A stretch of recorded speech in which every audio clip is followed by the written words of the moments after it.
So these Ya'juj and Ma'juj, they are dry and harsh in nature. And when they come out, they're going to come out so quickly and so fast that you will not be able to stand in front of them. You have to run away from them. And Ya'juj is a tribe, and Ma'juj is another tribe, but they are related. And they are actual human beings. Ya'juj and Ma'juj are human beings. They are tribes that actually exist on earth. They existed close to the time of Musa alayhi salam, in an era of a great king named Zulkarnaen. Anyone heard of Zulkarnaen? Zulkarnaen, the man of the two horns. He was called that name because he used to wear a hat that had two horns coming out of it. Zulkarnaen was an extremely powerful king, and he was a worshipper of Allah, a righteous, just Muslim king, among the best that ever existed on earth. And he had so much power, so much authority, that his kingdom reached, why do I say almost? Because there were parts of the world where civilization hadn't reached yet, as today. But whatever existed in that time, wherever civilization reached, Zulkarnaen had power to there, right to the end part of civilization. And Allah subhanahu wa ta'ala talks about Zulkarnaen in Surah Al-Kahf. It speaks about Zulkarnaen as being that king. And Allah subhanahu wa ta'ala describes him, as I said, as a just and fair leader who used to say, whoever does good, then we will reward him. And whoever does wrong, then we will punish him a punishment in this earth, and in the hereafter will be punished by his Lord, a punishment that is unheard of. So he was very strict on laws that Allah subhanahu wa ta'ala has sent down. And he was very rewarding and generous for those who do good. So everybody loved him. And he brought justice this way. Very harsh on the wrong and very generous on the good. And Allah tells us about Zulkarnaen, describing his amount of kingdom, saying that, in a very allegorical, beautiful way of language, saying that Zulkarnaen, he reached a very far distance in land. He used to go around the whole world to see who is being oppressed, who is doing good to reward them, bringing justice between people. He used to physically go out with his army like that, looking everywhere as far as he can. That's what he spent his life in, traveling the world and applying justice and worship of Allah subhanahu wa ta'ala everywhere he went. So Allah describes one of his journeys. He went one time to establish justice, and when he reached, Allah says in the Quran, حتى إذا بلغ مغرب الشمس وجدها تغرب في عين حمئة. When he reached the place of the setting of the sun, he found it setting in a murky pond or in a murky water. What does this mean? Now, there are non-Muslims out there who try to use this against us. They say, what's this Quran talking about science? How can a sun set inside of water when we know that the earth rotates around the sun? And how can a man reach the setting of the sun? The sun doesn't set, the earth rotates around. You can't really reach the sun. There's no such thing.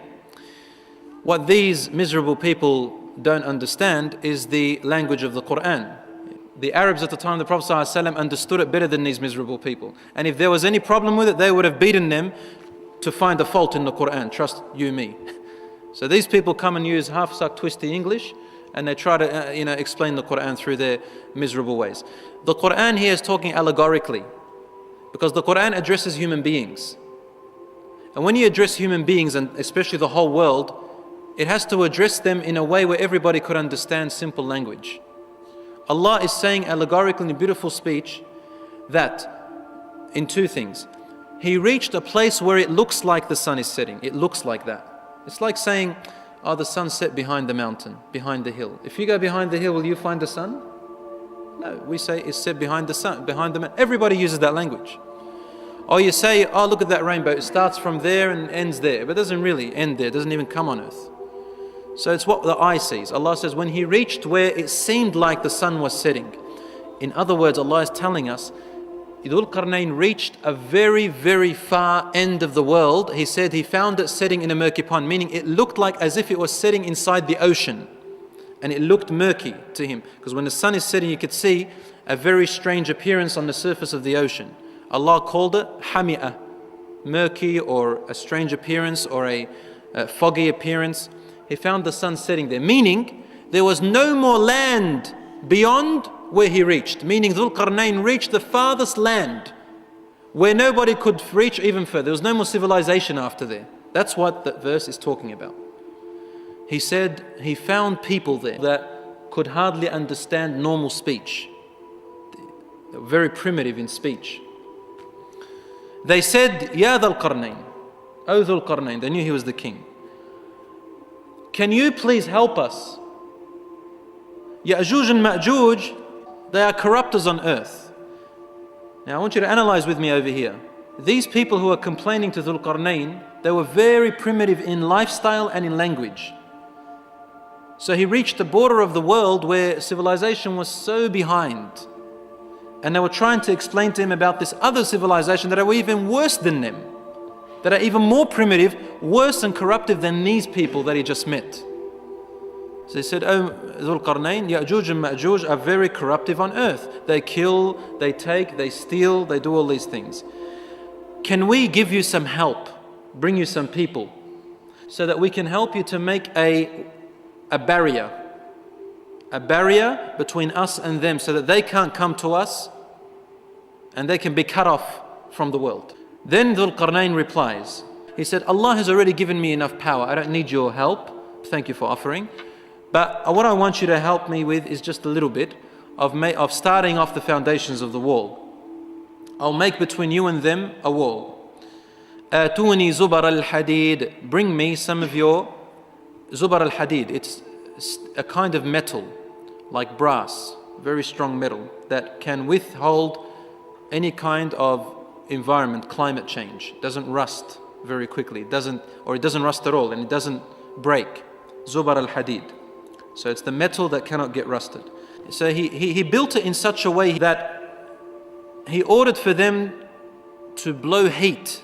So he melted it and molded it in such a way that it became so solidified, so strong through heat and through steel, that he said, حَتَّى إِذَا جَعَلَهُ نَارًا, he made it melting because of fire. He said, آتوني أفرغ عليه قطرا. Bring me this other type of material that I may add to it, قطرا, that will make it extra strong. So the whole idea here, Allah is telling us that He built a wall or a barrier or a dam, something that was so strong, so impermeable, that nothing can reach and nothing can come, nothing can break it down anymore. No climate, no people, no weaponry, nothing. Allah says in the Quran, فَمَا اسْطَاعُوا أَن يَظْهَرُوهُ وَمَا اسْتَطَاعُوا لَهُ نَقْبًا. He said, no one was able to break through it and no one was able to overpower it. It was such a strong wall, impermeable to anything. And when Zulkarnaen looked at the people, they looked at this wall and they said, wow, this is a very strong wall. And Zulkarnaen wanted to teach them a lesson. Finally, he said, قَالَ هَذَا رَحْمَةٌ مِّن رَبِّي. He said, this is from the mercy of my Lord. What's the mercy here? That He allowed us to prevent you from the corruption of Ya'juj and Ma'juj. Then he said, فَإِذَا جَاءَ وَعْدُ رَبِّي جَعَلَهُ دَكَّاءَ وَكَانَ وَعْدُ رَبِّي حَقًّا. He said, now, this wall has been built there, it's strong. This is a mercy from your Lord for now. But when the promise of my Lord has arrived, Allah has decreed something that's going to happen. Allah will make this wall destroyed. He will destroy it. Dakka, meaning it will be level with the ground. وَكَانَ وَعْدُ رَبِّي حَقًّا. The promise of my Lord is truly going to come, no doubt. What is he saying here? He's saying that Ya'juj and Ma'juj will be blocked off the world, from the world, until a certain time that is going to come. Allah, it is only Allah who will destroy, who will allow for this wall to be destroyed, and when it is destroyed, this Ya'juj and Ma'juj will come out.